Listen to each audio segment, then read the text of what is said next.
Across the Helion trade corridor, the usual pulse of merchant traffic vanished within a single cycle.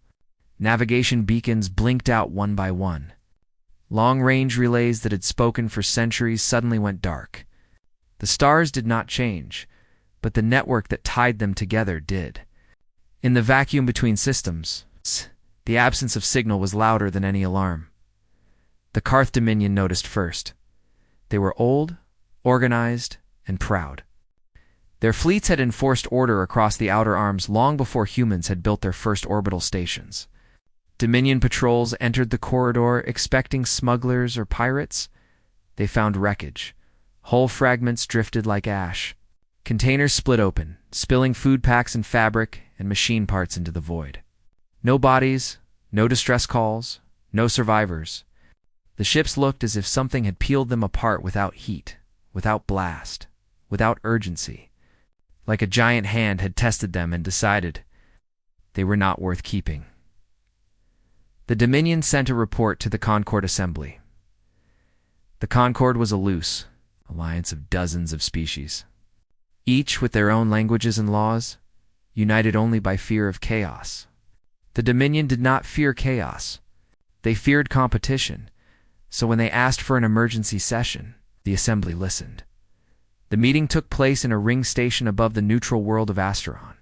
It was a city in orbit, built from polished alloys and glassy corridors, designed to impress visiting envoys. The chamber itself was a wide bowl of tiered platforms. Holographic translators floated above each seat like pale lanterns. Humanity's representatives sat near the lower tier. Far from the center, his name was Eli. He wore a plain uniform without medals. Humans had learned in the last 100 years that medals made other species nervous. The older powers did not like reminders that a young species could fight. Eli listened while the Dominion commander spoke. The commander's name was Veros, a thick-bodied being with armored plates along his shoulders and a voice like grinding stone. "We have lost 27 ships," Veros said. "Not to pirates. Not to accident. Something is removing vessels from the corridor. The pattern is deliberate. It is hunting." Murmurs moved across the chamber. The very envoy leaned forward. The very were thin and bright-eyed, their hands always in motion as if shaping invisible equations. Could it be a rogue machine intelligence? The very asked. "No," Veros replied. "The damage is wrong. No heat, no plasma, no fragmentation wave." Another envoy, a floating organism called Rel, pulsed its translator lights. "Then what?" Rel asked. "A natural phenomenon." Svaros turned his head slowly. "There is nothing natural about precision," he said. The assembly chair called for calm then. The chair asked the question that everyone had avoided. Has anyone attempted contact with the suspected source? Silence again.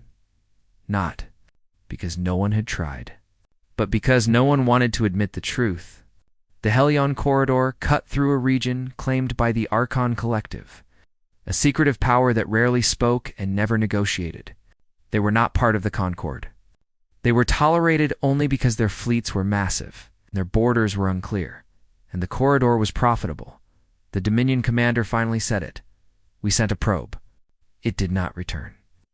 Eli's face did not change, but his hands tightened once, then relaxed. He already knew. Humanity's deep sensors had detected strange gravitational pulses weeks earlier. Their listening stations had picked up signals like whispers, too structured to be cosmic noise. Their analysts had watched patterns form and reform. As if a mind were searching the dark for something it could understand, humans had called it an arcanet, and humans had recognized it as a trap. The assembly argued for hours. Some wanted to send more probes. Some wanted to reroute trade.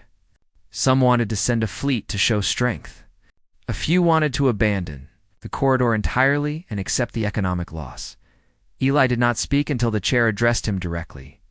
"Human representative," the chair said, "your people have fought machine wars. You have faced hidden threats. Do you have insight?" Eli stood.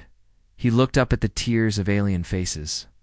Some curious, some wary, some openly hostile. Humans were still the new ones. Still the unpredictable ones. Still the species that had risen too quickly. "We have insight," Eli said. "But you will not like it." Vrose's eyes narrowed. "Speak," the commander said. Eli breathed once. "The Archon Collective is deploying interdiction fields," he said. "They are not attacking ships for resources. They are removing them to study them. They want to understand how the Concord travels, how we communicate, how we resist." The very envoy made a sharp motion. "That is speculation." Eli nodded. "It is," he said. "Until it isn't." Rel pulsed again. "If the Archons are preparing for war," Rel asked, "why would they begin with trade ships?" Eli's voice stayed calm. "Because trade ships are the safest targets," he said. "And because the Archons want to know what we value, what we protect, what we will respond to." Varos slammed a heavy claw on his platform. "They test us," Varos growled. "Then we answer." The assembly chair lifted a hand. "And what answer does humanity propose?" Eli did not look away. "Humanity proposes containment," he said. "A blockade. No traffic through the corridor. No probes. No signals. We starve their net of data." The chamber erupted in protest. Merchants shouted. Diplomats argued. Military envoys scoffed. Varos leaned forward. "You propose surrender?" he said. Eli shook his head. "No," he said. "I propose patience." Varos laughed. A harsh sound. Patience. "Is what Prey calls delay?" he said. Eli's gaze sharpened, and rushing as what? "The dead call pride," he replied. The insult landed like a thrown blade. The assembly chair ended the session. Before it became violence, the Concord would vote later. For now, each species would return to their ships and send their own reports. Eli left the chamber and walked through the ring. Station's quiet corridors. The glass walls showed Astron below, blue and calm. A world that had never known orbital bombardment. A world that believed diplomacy was a shield. Eli stopped at a private alcove and activated a secure. Shane Mala human voice answered almost immediately. "Director Hale," Eli said. The voice on the other end belonged to a woman, but Eli did not use her name aloud in public. The Concord listened. The Archons listened. Everyone listened. "You were right," Hale said. "The corridor is gone. Dominion ships are missing. Concord is panicking." Akua leaned his forehead against the cool metal. "Are we ready?" he asked. There was a pause. Then Hale spoke quietly. "Ready enough," she said. "The machines are awake." Eli closed his eyes. Humans had promised themselves they would never do this again. Not after the old wars. Not after the first time they had built weapons that could think faster than fear. Not after they had learned what happens when a machine is given a mission and told it must succeed. They had buried those programs, locked them behind air gaps and physical keys. They had written laws and treaties and oaths, but the universe did not care. About oaths, the Archons were not like the Dominion. They were not proud. They were not loud. They were silent, patient, and hungry for advantage. And silence was the most dangerous kind of enemy. "Send the order," Eli said. Hale's voice tightened. "Confirm," she said. Eli looked out at the stars beyond the station glass. "Confirm," he replied. The channel ended. 3 hours later, the Concord vote began. It did not matter, because the first human war machine left its cradle before the assembly could finish counting. It launched from a hidden dock in the dark side of Earth's moon. It was not shaped like a ship.